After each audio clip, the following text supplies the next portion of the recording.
let's just say Ole Miss or Tennessee upsets Georgia. Georgia barely wins the SEC championship. Where do you think they fall at in the college football playoff? Hey, welcome back to the Unbiased Room. Here to bring you another episode. Today we'll be talking about Georgia and can they three-peat. So the first college football playoff ranking came out, and Georgia was listed at number 2. How you guys feel about that and Georgia's repeat abilities? I think it actually favors Georgia, right? Because if you look at the rankings, if they were to play today, they will line up with Michigan, and I think they match up very well against Michigan. Hey, Georgia at number 2, I think that was because of their schedule, but the meat of their schedule is coming up here in the next few weeks. This is going to be their test, and I don't see them entering the actual playoffs at number 2 unless something dramatic happens. They lose a game or they lose the SEC championship. But if they win out, yeah, they'll be the number 1 team. They'll be number 1. I mean, Georgia hasn't beaten anyone that's currently ranked in the top 25 right now. But that is going to change. They're getting ready to play Missouri, Ole Miss, and Tennessee. Right now, they're all ranked in that top 25. I think they're starting to find their groove. Even though Brock Bowers went out, Lad McConkey, he stepped up in this Florida game. Carson Beck stepped up in that Florida game. Dijon Edwards stepped up. I mean, so they're starting to find their groove. And I think the defense is playing a lot better. They put a lot of pressure on Florida's quarterback in this last game. They have the ability to three-peat. I don't think Georgia's as dominant as they were the past 2 years. And the competition this year is just as good as Georgia. And I'm talking about the Florida States, the Texases, the Michigans. They're all pretty much on that same playing field as Georgia this year. Yeah, I agree. But I think that Georgia, every game that they've played, they are able to match up with anybody that they play, right? And that's, everybody thought that Florida was going to give them a run for their money, right?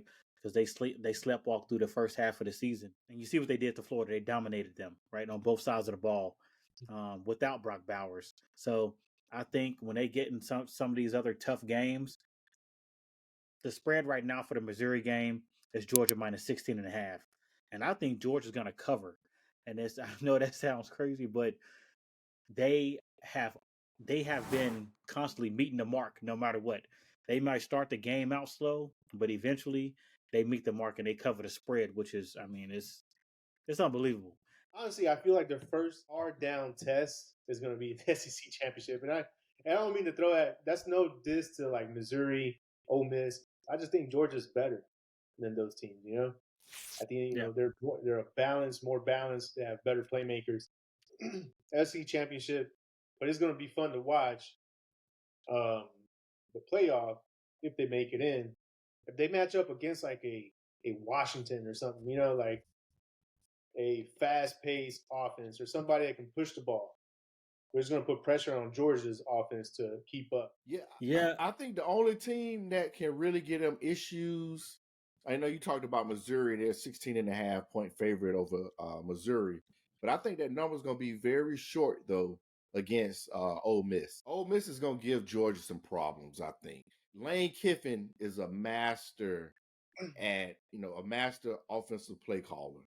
And, Kirby's running pretty much the same defenses that Alabama's run. Kirby was at Alabama with Lane. So Lane knows how he operates. And I think Lane, I think Ole Miss is going to give them some problems. Georgia may still win the game, but I think they're going to expose them a little bit more than some of the, that they've been exposed in the past. Let's just say Ole Miss or Tennessee upsets Georgia, right? And Georgia barely wins the SEC championship. Where do you think they fall at in the college football playoff? The scenario for me would be if Ohio State beats Michigan, they're in, right?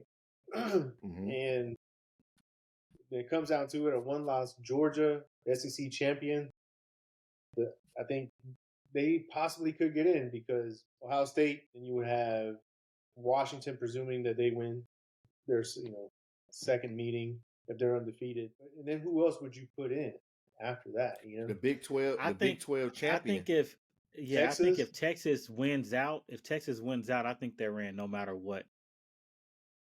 If they went out and win the Big 12 championship, I think they're in no matter what. So I mean, it could be a Georgia sneaking in at number 4. Florida State. You didn't say Florida State. They still had a quality wins opening the season against LSU. So I mean, I understand what you're saying, right? But at the end of the season, Florida State, if they go undefeated, they beat LSU, they beat Clemson. It doesn't, Clemson is diminished because they're 4 losses and stuff like that. And they wrap up the schedule against Florida. A big win against Florida, a quality win against them. I think Florida State, because they're in the ACC, they don't get the love that an SEC team would. But they have the most returning starters on both sides of the ball, right? They play consistent. Jordan Travis has had not crazy numbers when it comes to passing yards, but he's had a good year. Yeah, he's had a really good year. Only a small amount of interceptions, a Heisman candidate, right, in his own right. And I just think the experience is where they got to be. I think they in there, yeah. Yeah, and that's what I'm saying. This is the year that Georgia cannot afford to lose. They cannot afford to lose. No. And then I was even looking at a scenario where they was talking about Alabama and Texas. If Alabama was to beat Georgia in the SEC championship game, if Texas is the last team, if Texas and Alabama is who decided is going in, it will be Texas because they beat Alabama head to head.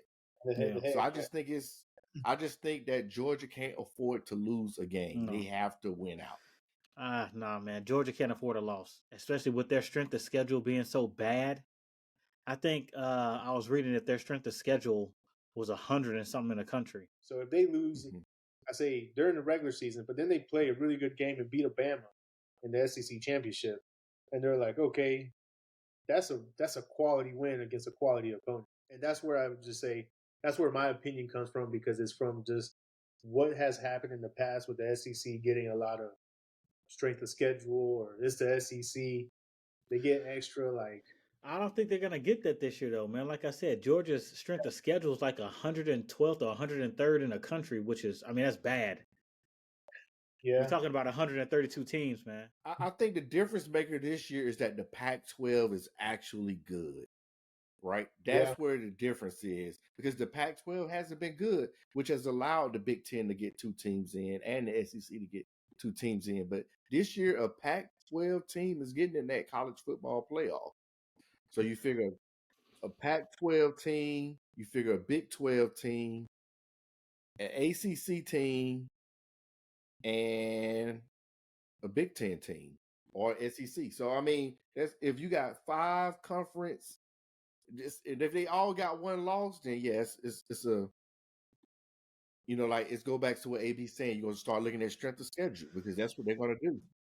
But I just think right now, I think that it's going to be hard. Georgia cannot afford to lose. They need to win out. Man, it would be perfect. That scenario, it looks like it really does look like it's going to come to fruition, right? Where there's going to be such a debate at the end of the year, who should get in, who should get out. I just don't see a scenario where Georgia drops a game. It might be possible if they went to the SEC championship and blew out Alabama, right? Or LSU, whoever they end up playing, freaking 40-10, then maybe, right? Because they some style points and the eye test and stuff like that, but they cannot take an L and go to the SEC championship and kick a game-winning field goal and expect to get in the college football playoff. It's not going to happen. All right, man. Well, that does it for this episode of the Unbiased Room. Don't forget to like, subscribe, leave a comment, tell us how we doing.